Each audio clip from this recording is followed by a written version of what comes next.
Hello, welcome to the 2025 Holdfast Contemporary Arts Festival Zoom information session. It's a pleasure to see familiar faces and also to see some folks' names on the list who I haven't met before. So I'm looking forward to meeting you and hopefully getting to know you a little bit better. To begin, we respectfully acknowledge that the land we're occupying is the unceded and ancestral homelands of the Beothuk, and the Uktuhamguk, known as the island of Newfoundland, is home to the Mi'kmaq peoples. We would also like to recognize the Inuit of Nunatsiavut and Nunatsiavut and the Innu of Nitassinan as the original peoples of Labrador. Acknowledgement is a commitment we practice in action, striving for respectful relationships with all peoples across Turtle Island. This year, the Holdfast Festival application closes at 11:59 p.m. Newfoundland time on Sunday, March 23rd. The festival dates are August 5th through 9th, 2025, here in the city of St. John's, where we are physically based. My name is Elijah Martell. My pronouns are they or he. I've been the Holdfast Festival coordinator since 2022. So I will be the primary point of contact for folks during the application process and during the festival. It is a joy to get to meet so many incredible people and to work with you and to support you through the process.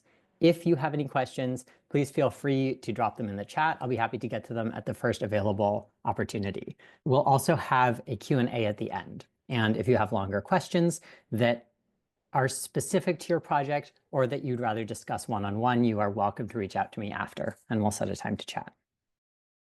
Holdfast is a celebration of contemporary performance, interdisciplinary art, and community engagement in St. John's, Newfoundland. The festival has been running in various guises since 1999 and is hosted by Eastern Edge Artist Run Center. Holdfast's core values are facilitating community engagement and meaningful exchange, increasing public arts literacy, creating opportunities for artists, and critiquing and subverting structural oppressions and systems of power, with emphasis on queer, feminist, and anti-racist perspectives, Newfoundland and Labrador regional identity, and Indigenous resistance to colonialism. So Holdfast culminates in a Saturday afternoon art crawl, which is a series of performances, installations, and interactive pop-ups staged outdoors and in non-gallery venues across downtown St. John's. Past programming has included, but is not limited to, performances, interactive installations, workshops, dance, drag, burlesque, and free community events for people of all ages. Every year, we have a small number of featured artists who are basically our headliners. So during Holdfast, every featured artist presents all three of the following: an art crawl project, this is the performance or interactive installation, a workshop, and a 10-minute rapid-fire artist talk. Featured artists are paid the following fees in accordance with CARFAC, which is the National Artists Union: $495 for the festival performance, $520 for the workshop, and $376 for the artist talk, where all of the artists have 10 minutes to present as part of a lineup on Friday evening.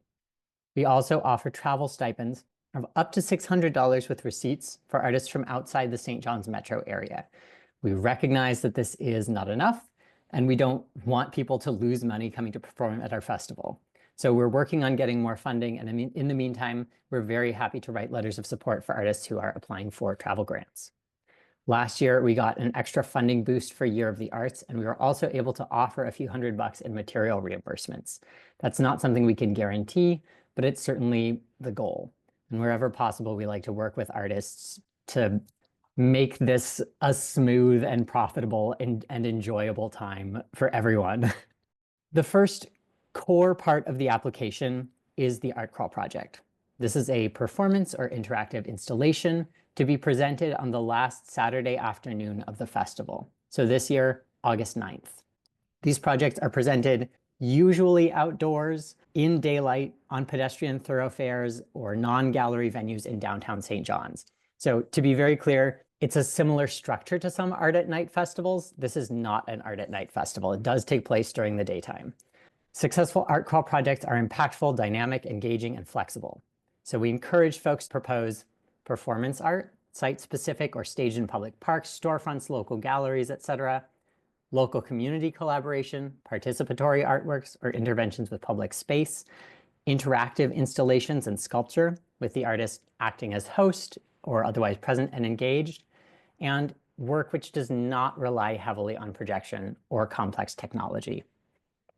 The art crawl project is the most important part of the application.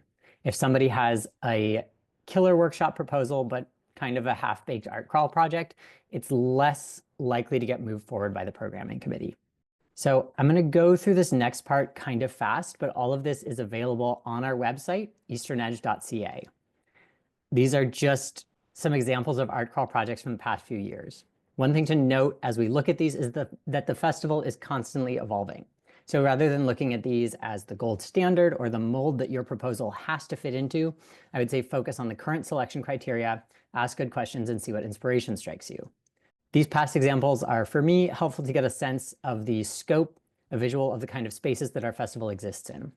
I always like to see what's been done before and maybe where you have the opportunity to bring something new and fresh.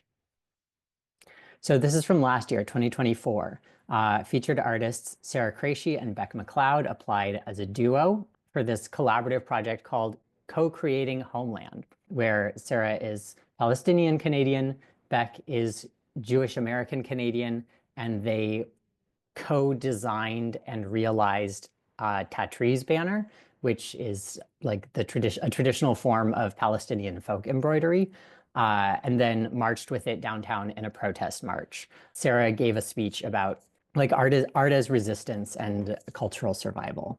From 2022, this is Nautical Nonsense, performed by Newfoundland, who is a draglesque performer, so living somewhere between drag and burlesque.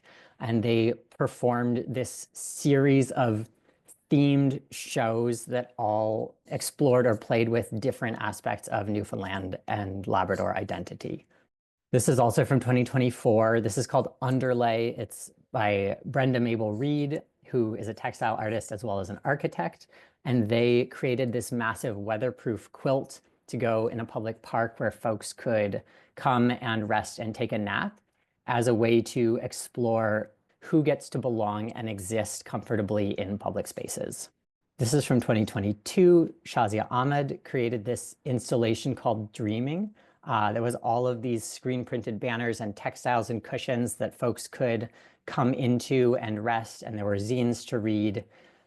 This is April White in costume, full body puppet costume as their character Noodle. So they walked a GPS tracked route of a smiley face through downtown St. John's, interacting with people. For every time that I'm like, we can't really support complicated projection projects, there's always exceptions to the rule. And this is one of them. This is Ale Monreal's project Entre Líneas from 2023, where she hung a textile, projected onto the textile, had a second projection running that came out behind the textile, and then had like an Arduino control panel where by pressing things or hovering your hand, you could change the pace or the footage that was playing on both as a way to kind of explore immigration narratives or the sense of being a first-generation Canadian and sort of existing simultaneously in two places at once and holding those memories. This is Fauna Ibarra from 2022 performing Ashore Stranded, where they projected over 100-year-old colonial images of Newfoundland icebergs and performed in between the projection and the wall.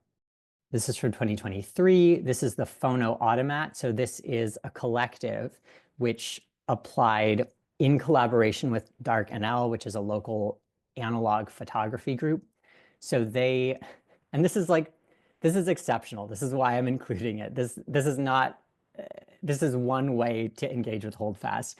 They had already converted this vehicle into a solar-powered recording studio, where then members of the public were invited to come and record up to 5 minutes, singing, making music, speaking, reciting poetry, just talking to loved ones. And then the photography group took pictures of folks and they were able to decorate the case for the cassette.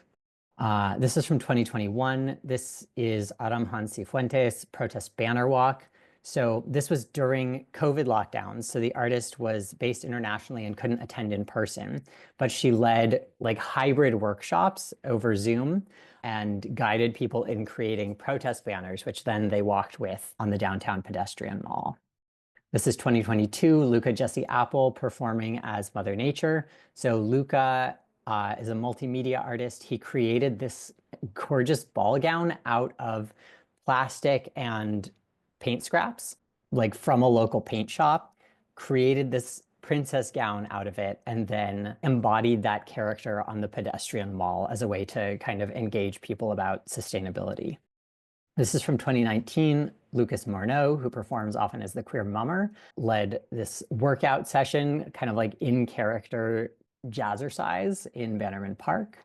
The Femme Fatales, who are a local drag collective, put on the Labyrinth. It was like a late capitalist hellscape haunted house that also dealt with the bureaucracy that trans people have to go through to get their identity recognized. So all that to say, lots of rich options and many directions that folks can go and have gone. This and more is on the website. These are just a few that show the array of what is possible or what folks have done in the past. The Art Crawl project is something that should be pretty much packaged and ready to go, but the workshop can, for lack of a better word, be workshopped once you have already been selected as a featured artist. You know, we ask you upfront in the application, do you have a plan B? Do you have alternate workshops? So this is a little more flexible than the Art Crawl project. The Art Crawl project, we want to see pretty much fully realized, the concept developed, the plan in place. Whereas with the workshop, it's like, we want it to be about 2 to 3 hours, accessible to someone with no prior experience. And beyond that, you know, we can work with you. And then the last core component of the featured artist responsibilities at Holdfast is the artist talk. So this is maximum 10 minutes, presentation about you and your work. It's shared on the Friday evening before Art Crawl. So it's an opportunity to give context and prime audiences for your performances, which they're about to see on the Saturday. Our staff is happy to help you with this, especially if you've never given an artist talk before, which is true for a lot of the folks who have been featured artists with us in previous years. The vibes are impeccable. Everyone wants to see you succeed. Folks have performed, they've shown videos, they've given like extremely conceptual artist talks, and it's just a delight to have all of that like rapid fire back to back to back as part of the same program, where there truly is something for everybody and so many different ways for folks to engage. All right, let's take a look together at the application. So this is linked on the Eastern Edge website if you would like to follow along in Google Forms. When you click on it, there's a lot of, it's front loaded with a lot of text, which is mostly restating what I've just presented. So it's all there written down, and you're welcome to refer back to it as many times as you like. For the selection, we have a committee comprised of volunteers. It consists of art workers, community partners, and artists at different stages of their careers. We understand that everyone has different levels of experience in writing proposals and documenting their work, which is all to say we're looking at the content of what you're putting forward, not the window dressing. You're not going to be docked for like not having the world's best high definition camera. We're trying as much as possible to look at the content of what you are proposing to bring to the festival. Also, I, the staff coordinator, do not vote on the selection committee. I am a non-biased source who is available to help you, the artist, in your preparation process, and am available to chat with you and answer questions. So if there are anything that you have doubts or concerns about, please reach out to me. I am delighted to have the opportunity to ease your mind, help you work through the kinks, and help you present what already lives within you in the best way possible for this particular context. Featured artists are selected based on the following criteria: strength and clarity of concept, artistic merit, public engagement, feasibility of proposal, and alignment with Holdfast's core values. So the selection committee literally has a rubric which they look at when they are reviewing these submissions. It goes down each item on this list looking for how you are demonstrating these things in your application. So let's unpack a little bit. What does this mean? Strength and clarity of concept. We're looking for ideas that are developed, original, and exciting. If you are a practitioner of drag or burlesque or some kind of folk arts or traditional dance, what angle or idea are you adding to it to make this into a unique contemporary performance? Is there a message? Is there an opinion? Is it clearly about something? And if so, do you communicate that message to the committee? So your proposal should be something you have already clearly put a lot of thought and planning into, something that's already well developed that we don't have to help you continue to refine or workshop because you're coming in prepared. Artistic merit. This is a chance for us to celebrate and reward folks who have strong technical skills in concept and execution. To score highly in this, I encourage folks to send in work samples that look good to show us what you can do. Again, if you have questions about this, like what makes a good portfolio or what makes a good work sample, please reach out to me. I'm happy to chat through it. Public engagement.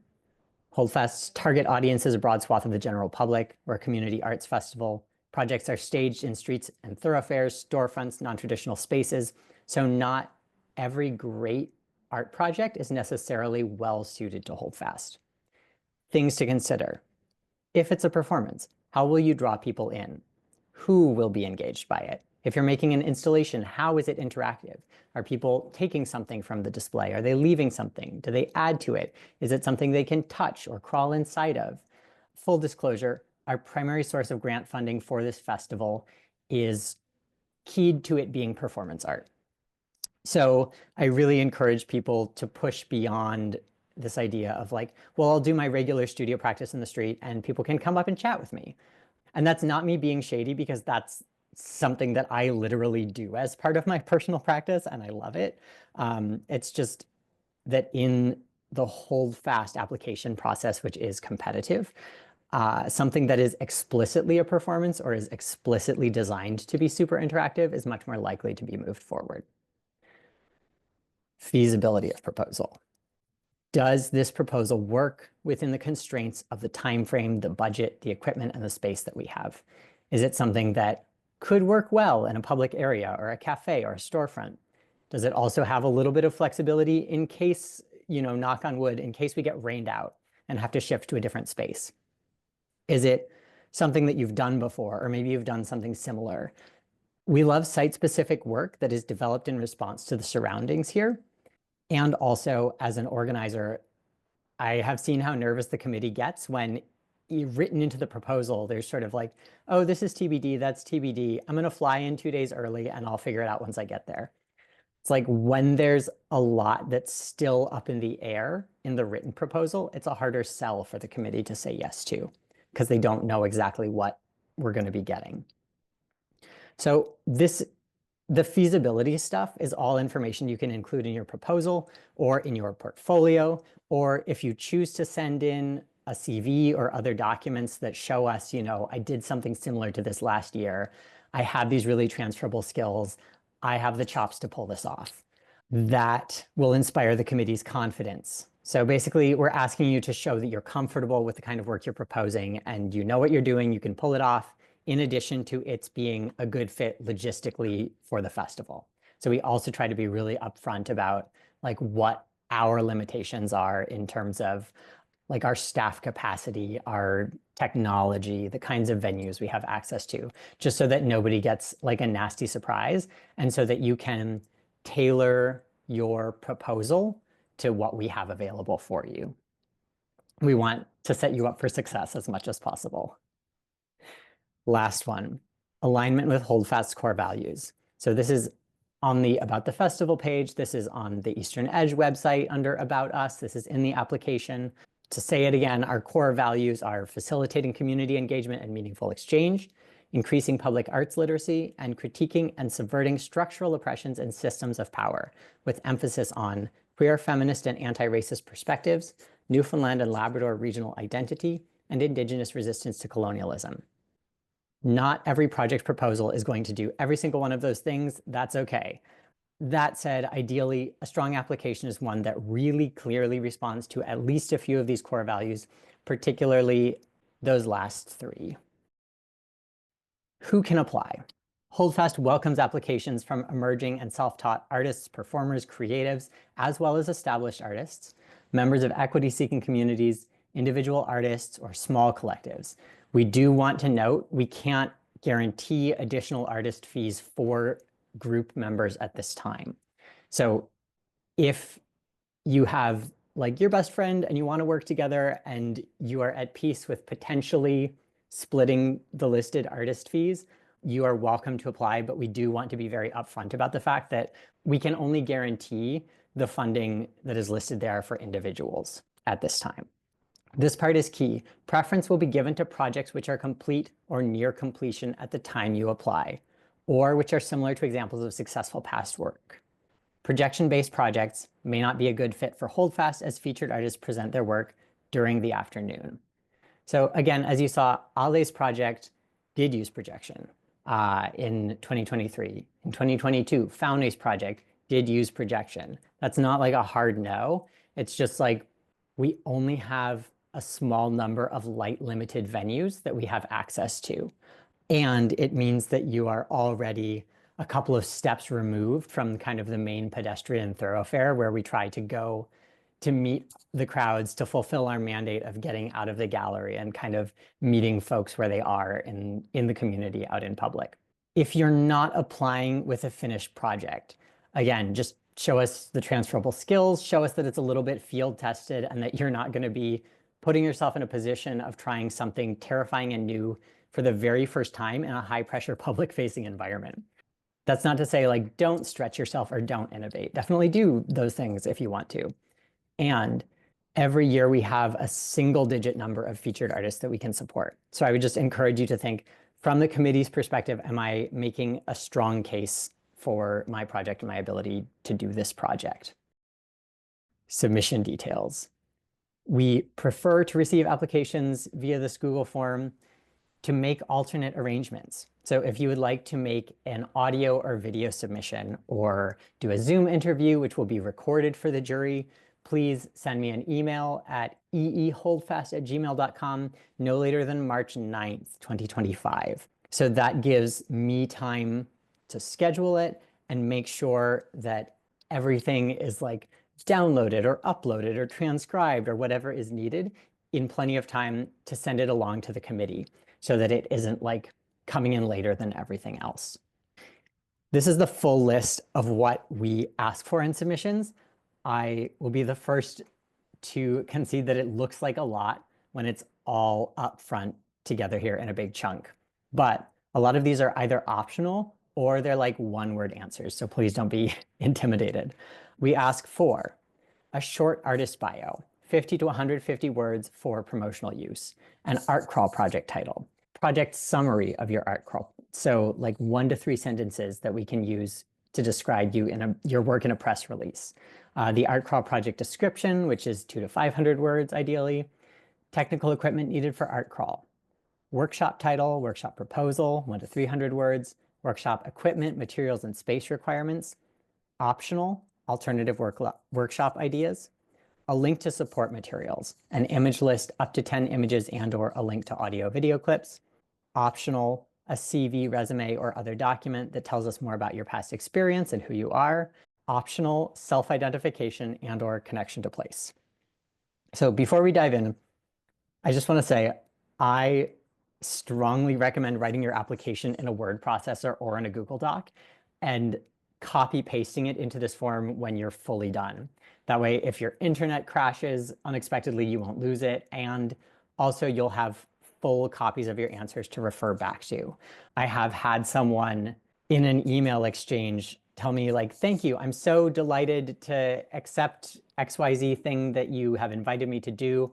Just one quick question. Can you please send me a copy of what I actually proposed?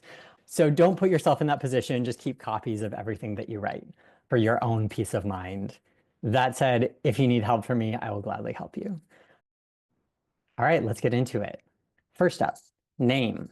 Pretty much what it says on the tin. If you perform or create art under a different name or prefer a name that's not your legal name, please give us both just so that we know what to put on the check that we will write for you when you are selected. You can just make a note of like the check name, my legal name, whatever, and then like, please call me this, or like announce me as this, I perform as this, as much detail as you need. Email. Please put an email that you check often. This is the way that we prefer to communicate with most of our artists. So if I send you an email like, congratulations, please confirm within X amount of time, and then I don't hear back from you, I start to get nervous. So we don't want you to miss out on fun opportunities because you put an email where you're like, oh, this one is the most professional sounding, but then you don't like look at it very often. Mailing address. For grant reporting purposes, we have to list where our artists are based, which is why we ask for that. Also, occasionally we do need to send you things in the mail, especially for folks who are coming from outside of St. John's. Some people need their travel reimbursement check ahead of time so that they can get airfare or get gas or whatever. So if we have your mailing address all nicely written out in hand, then that will help us to help you. Your pronouns. How do you want us to refer to you? So that might be she, her, he, him, they, them, she, they, he, or any other combination, as well as like newer things that aren't included here. If you use neopronouns, like go for it, fill your boots, we would love to make sure that we are referring to you respectfully, not only in our promotional material, but also in our committee discussions behind closed doors. All right, artist bio.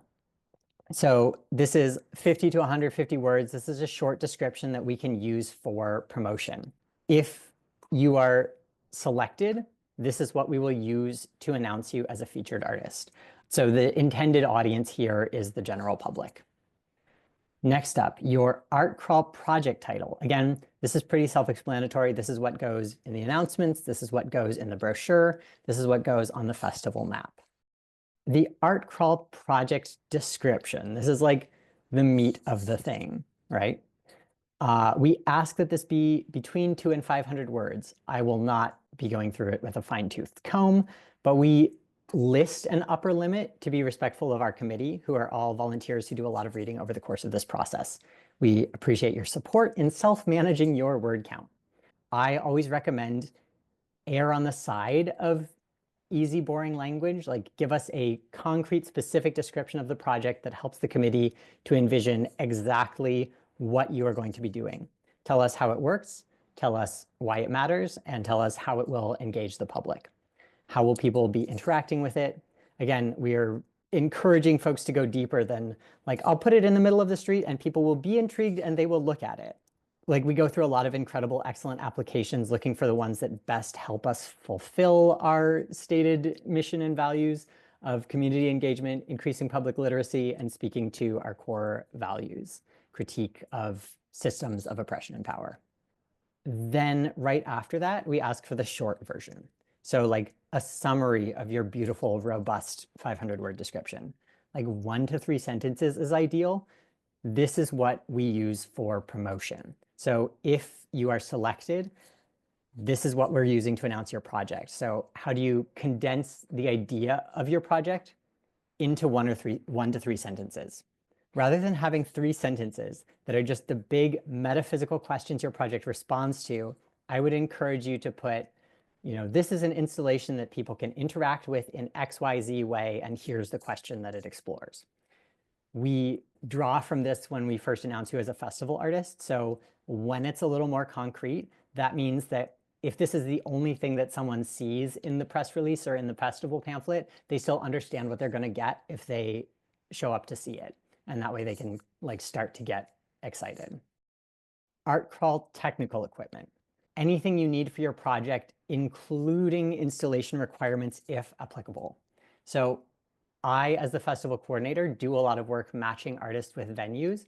If you cannot run this project somewhere that you can't put holes in the ceiling, I need to know that up front so that I can like rule off everywhere that has asbestos in the ceiling, so that it's like somewhere that's safe for you to drill into. Just as a reminder, Holdfest is a small festival, limited access to technology. We encourage folks to supply their own equipment when possible, or confirm in advance that any specialized supplies that they might need are available in St. John's. Unfortunately, we don't have limitless access to projectors and sound systems and microphones and so on. But we can start planning for like, okay, who can we borrow from to get tech that can go outdoors, or like extension cords, or a small stage, or a floor mat to dance on. So this, again, is to help us understand how feasible your project is going to be and whether or not we have the capacity to support it, or whether it can be like adapted in such a way that if it's not feasible in its current form, we can look at it and be like, okay, but we do love this project. I wonder if the artist would be open to like this, and this change so that it becomes feasible. I also really want to take a second here to shout out Brenda Mabel Reed, who was one of our featured artists last year, 2024. So this is their project Underlay, which is a huge weatherproof outdoor quilt that people could come nap in. When we were talking about, the feasibility, the logistics for their project, right up front, they hit us with like, I'll need a tent, a chair, a clipboard, scissors, and exactly 2 volunteers. Before they came here, they had already practiced setting up the whole project and putting it away. So they were able to tell us exactly what they needed from the get-go. There were little ties that held the quilt blocks together. Those were counted out and pre-cut to exactly the right length. So even though this was physically the biggest project that we staged last year, it was easily one of the most painless, pleasant installs and deinstalls we have ever had, because everything had been tested and thought about in advance. Next, we're asking for basically similar information just about your workshop. What's the title? What is your proposal? How many folks can attend? How long will the workshop take? Again, the target here is 2 to 3 hours. If it's longer than that, it starts becoming tricky for us to schedule, just because we try not to set things during hours when most people are going to be at work. We try not to double book artists' workshops, because we like for y'all to attend, or to have the option to attend each other's stuff when possible and not split our audience. And also, ideally, it's something that doesn't require prior knowledge. So it's something somebody can come in and do without already being an expert in that discipline. So the workshop can be something that is closely related to your art crawl project, or it can be something completely different. April White, for their art crawl project, performed in puppet costume as Noodle, walking around downtown St. John's. Their workshop was collaborative lithography. We're also asking here, what equipment are you using? What will you need in terms of materials and space? Do you need to be indoors or outdoors? Will it be noisy? In 2022, Fauna Ibarra ran a flower pounding workshop. So it's like, we need hammers, we need a sturdy table, we need ear protection, and we also need to be like in an outdoor space where we're not going to ruin all of the neighbors' lives. Because it's going to be the sound of like a dozen people smashing things with hammers on a table. It's also good to let us know, like, do you need access to running water? Do you need sturdy tables? Do you need a projector? Do you need a sound system? Just so we can start planning for like, what venues can we match you with? Like, where's a good host site? One thing to flag is that when a workshop, if it is messy or has the potential to be messy, often we'll host it here at Eastern Edge in our studio space. We don't have a proper ventilation system, so anything with like oil paints or encaustics can't necessarily happen here at Eastern Edge, and it tends to be like trickier for us to place. My recommendation, as always, is to design for success. Pick something that's within the bounds of what you know will be okay for you. We have standard art supplies here on hand. We have collage materials, we have scissors, we have staplers. But if you tell me like, I'm flying in tomorrow and can you be ready for me with 10 pounds of processed fish skins? Like, I'll do my best to find that for you, but I can't promise anything. The more specialized something is in terms of workshop materials, the more likely it is you're going to have to find it yourself. And while we're working on getting funding for material reimbursements, we can't guarantee anything at this time. So please don't design a workshop that will require you to go broke getting specialized, really expensive supplies, because these things are for the general public. It's people who like want to come, who are super happy to be there. And it doesn't need to be like the biggest, fanciest production of all time. It's more kind of like the vibes, like the pleasure of doing art together and maybe learning something new and meeting new people and having these free events that anyone can drop into. As the organizer, I'm weighting it equally between exciting content and potential for friendly public-facing outreach. If you have a plan B, alternative workshop ideas that you would be open to offering, feel free to include that here. That way, if your plan A ends up not being feasible, or if you or another festival artist both propose like a natural dye workshop, you have a backup ready to go. Like, oh, here's something else I would also be totally happy and comfortable teaching. That just minimizes uncertainty and back and forth in the planning process, which we love. But again, whenever possible, we want to support you in going with your plan A and doing the thing that you're happiest about and most excited to do. Link to support materials. So this, after the art crawl project description and like your name, is probably the other most important part of the application. We're asking folks to just link us to a folder with all your stuff in it. Your images, your image list. Google Drive and Dropbox are our preferred methods. Just make sure, please, that sharing permissions are enabled when you send us a link so that I can actually get into there and get all your materials and log them for the committee. For the image list, we would love to have you include all of the information that's relevant to sort of help us understand this work. The title, the medium and materials, the dimensions. Are we looking at something big and we should be impressed that it's so big? Are we looking at something that's small and we should be impressed that it's so small and delicate? What year was it made in?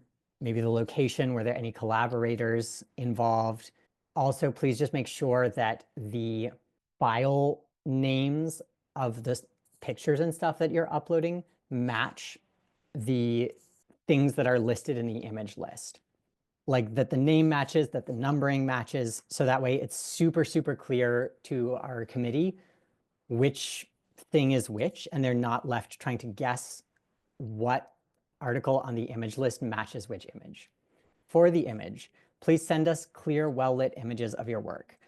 It doesn't have to be the highest quality photo in the world, but we do need to be able to clearly see it to appreciate it, right? We're looking for work that's related to your art crawl project or that shows transferable skills. So if your project involves large-scale sewing, for example, you might want to include other textile work to show us that you are comfortable and good at sewing. You can also include concept sketches or works in progress if that will help us kind of envision what your work will look like when it's done. For audio video work, the best way to send this to us is probably to link us to a streaming platform. So for example, like SoundCloud, Vimeo, YouTube. If it's a longer work, please specify the start and end times for the 5-minute clip you'd like us to watch. We want to be respectful of our committee's time, and it takes a lot longer to sit and watch a film clip than it usually does to look over still images in a portfolio. Optional, something else that you can include, you do not have to. If you have a CV or resume, or just any other document that tells us a little more about who you are, your past experiences, that's up to 3 pages, send it to us. We would love to see it. You don't have to send it. Like, it won't count against you if you don't. But if you do send it, we will look at it and the committee will include it in what they consider when they're thinking about, like, is this project feasible for you? For all of these documents, like the written documents, PDF files are preferred. I say that because personally, my work computer does not have Microsoft Office or Word on it. So if somebody sends me a lovingly formatted Word document, the second I download it, it's going to get reformatted into Pages, which can seriously mess up the formatting, and I would prefer not to do that to you. Lastly, we have 2 more optional sections. These are for self-identification. So again, your identity is not a deciding factor in your application. And this is not going to be used in public-facing materials. So only your artist bio goes out to the public. Whether you want to disclose anything else to the committee is totally up to you. You get to choose how you are presented and described in the context of our festival materials. The stuff in here is like internal. So for the first one, if you are part of a community or have lived experience that is important to your identity, whether that is BIPOC, LGBTQ, 2SIA+, disabled, femme, any other community, you are welcome to share it, especially if you think this gives really necessary context to your work.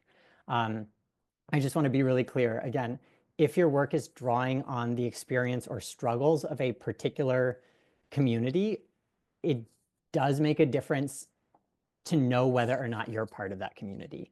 So just in case it's not clear from your bio or from your art crawl project, this is a good place to clarify that, like you are speaking from your own experience, you're like speaking from or about a community that you are part of, rather than like you're an outside voyeur making work about somebody else's trauma or like somebody else's stuff, right? So like that's the one scenario where your answer to this could factor into how the committee sees your work.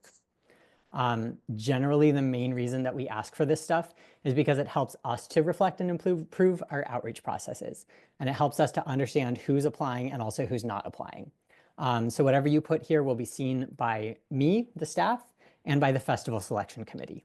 It won't be used or broadcast unless you also put it in your artist bio as something you explicitly want to share. Then connection to place. You are welcome but not obligated to explain your personal connection, if any, to this region, the province of Newfoundland and Labrador, and/or Atlantic Canada. This is not a deciding factor in your application. We're not screening based on where you live or like where your grandpa came from. Like you don't have to prove anything to us about where you're from. But by sharing this info, if you choose to share this info, you help us to understand where our network and our outreach is successful and who we're missing. So if you do choose to respond to one or both of these, we are grateful for the trust. Thank you so much. If you don't, it will not count against your application in any way.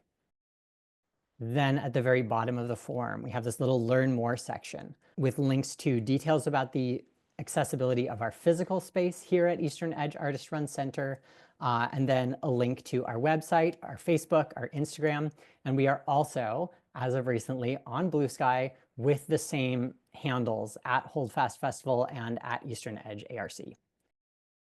So that is the application. Here are some of the questions that I got from the audience leading up to the session today. If anything else occurs to you, feel free to drop it in the chat or just stay on after, and I will be delighted to respond to it and chat with you. So first one, what kind of artists are you looking for? What activities have taken place in previous years?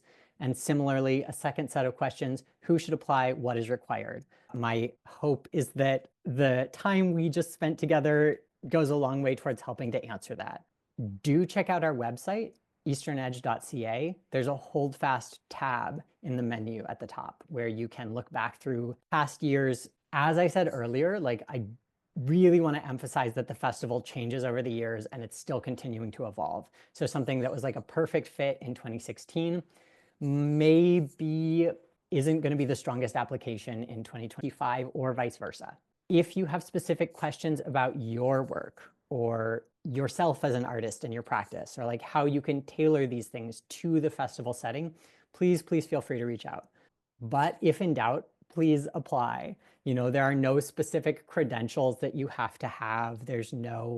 We do not turn up our nose at anyone based on like their prior experience, like what their practice has been. It's been a delight to put together programming slates that include art professors and MFA candidates and people who are also totally self-taught, or burlesque artists who are like, I'm giving my first ever artist talk because I have never thought about what I do in terms of contemporary performance art up to now. All of these things are valuable and beloved and have a place on the lineup of our festival. And also, the more proactive you are with any doubts or questions or anything that you need from us, the better chances I can help you in a meaningful way. How long should the art crawl performance be? I love this question, and it varies a lot based on the type of performance. Art crawl is typically 5 to 6 hours long. If your work is an installation, the hope is that it would be ready to go before art crawl officially starts, just so that people aren't turning up expecting to be able to engage with it, and we're still like zip tying things to pipes. Again, like for installations, we would love for it to stay up the whole time, even if the artist has to like take a break and leave it to be staffed by a volunteer for a hot minute while you get some lunch or take a walk around. For performances, the key thing to keep in mind is that art crawl is like, there's not a set route for the map that people walk through. It's mostly people kind of like wandering and dipping in and out. So some things are scheduled for like a specific time, and a lot of things are kind of like for a broader window. So the answer depends on kind of what you're hoping for in terms of your public interactions. Like, is it going to be casual drop-in? Are you hoping for folks to come in and be seated in a controlled space, which will stay closed until your performance is done, and then you'll like let them back out again? Or is it going to be something more spontaneous? Like there are a lot of interactions that take place, like you saw in the examples, where someone is in costume or in character and is just out on the pedestrian mall for a set block of time. For Newfoundland's burlesque performance, like that example, they were like, okay, here's what I'm going to do. 15-minute sets on the hour every hour, 2 to 6 p.m. or something like that. So there's a lot of leeway here. Our inclination is to trust the artist's judgment and help come up with a plan that works for everybody. The one thing we try to be clear about is that because we are a small staff and we rely on the generosity of community partners for most of our venues, we don't have the capacity to support like a 72-hour continuous durational performance. Even if the artist is like, oh, I don't care, like I'll just be alone out in the parking lot all night, every night. Like that's a safety issue for us. We have to clear our stuff with our insurance. And we also just don't want to like be responsible for putting people in tough situations. We try to be pretty upfront about who we are and what we can do for our artists. And again, like my best advice is design for success. Hopefully the presentation for today gives good context or like helpful context for what our festival is, what we typically do, and kind of what Holdfast can do for you and vice versa, if that makes sense. We also really want to see you, the artist, enjoy the festival. Like, yes, bask in the experience of being a featured artist, be celebrated, be adored by crowds, and also like you as an individual person, we want you to have time to take things in, to feel like you can stroll around and see cool art as well. Like you don't have to be on the full time. In the past, we had people skip the launch party because they were so stressed out and burnt out trying to get projects done at the last minute. And that is not the goal. We really want you to be able to like take breaks, to go to other workshops, to see other people's projects, to feel celebrated, and generally get the most out of this experience to the greatest extent possible. Somebody asked, are there any themes in mind? The closest thing we have to themes are our core values. I know there are other regional festivals like CB Nuit in Corner Brook, which has a really specific theme every single year. So like Spiral or like Family. There were a few years like 2013, 2014, when we did put out themed calls, but in recent years, definitely since I've been here, it's been much more open-ended. So I would say, keep an eye to the social issues that your project is addressing. We love to see work that is timely and just kind of responsive to what people are feeling, and that uses creativity or kind of the playfulness that can be inherent in performance or in art as a way to create points of entry for like really big questions about like power and society. If you have a topic in mind and you're like, I want to see if this specifically is a good fit for Holdfast, reach out to me and we can chat about it. Can anyone host that has hosted before? Another great question. So we only bring in a limited number of featured artists every year, and we try to make sure that multiple different folks have the opportunity to come as a featured artist, and that we're not giving the same opportunities to the same people year after year after year. That said, there are no like rules in place about can you apply, can you not apply, is it in bad taste to apply? Like it's not in bad taste to apply. If you're on the fence, if you have doubts, just go for it, I would say. And worst case scenario, your feedback will be, like, this is a great project, send it back to us in like a year or two, because we want to give somebody new an option.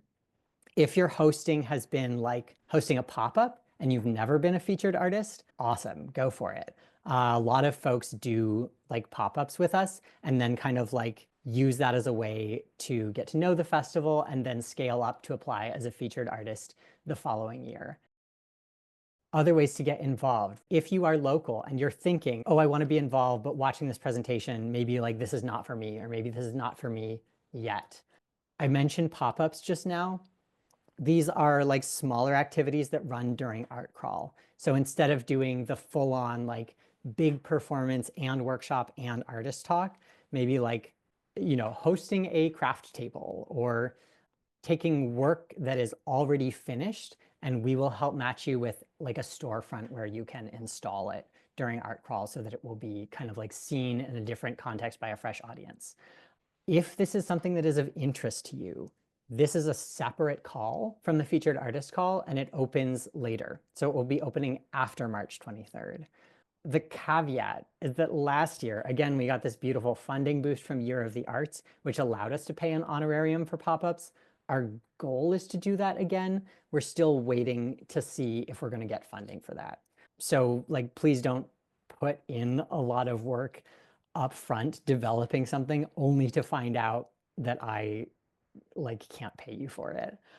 This is more a chance, again, to like re-exhibit something that's already done, or some folks, what they do is they link up with other community organizations or not-for-profits that have independent funding sources and get somebody else to pay them to take part as part of the Holdfast program. And that's something that, again, we are delighted to write any letters of support for, or just do what we can. And then last but certainly not least, we love our volunteers so much. If you're like, I don't want to be a featured artist, but this is great vibes, like how do I get in with this cool festival? Volunteers play a key role in like helping to go to cool workshops, but also like lightly staff them and take pictures, or keep artists company at their Art Crawl sites so that they don't have to worry about like, is someone going to take my phone while I'm in a full body puppet? They help with deinstall and like install. And a lot of it is just also like being friendly to the public and telling them where to find a bathroom. Anyone who volunteers with us for at least 5 hours gets a free Eastern Edge membership, which comes with all kinds of thrilling perks. You can read about it on our website. Starting out by volunteering at Holdfast, which is arguably one of our more fun events of the year, is a way that a lot of people become pillars of our community and see a lot of the stuff firsthand and behind the scenes, which helps them to like then write really strong applications for stuff here in future. So that is everything that I have for you at this point in time. Thank you so much for being here. Thank you so much for your interest and for your time. Again, I'm Elijah Martell. I'm the festival coordinator, and it has been a pleasure chatting with you.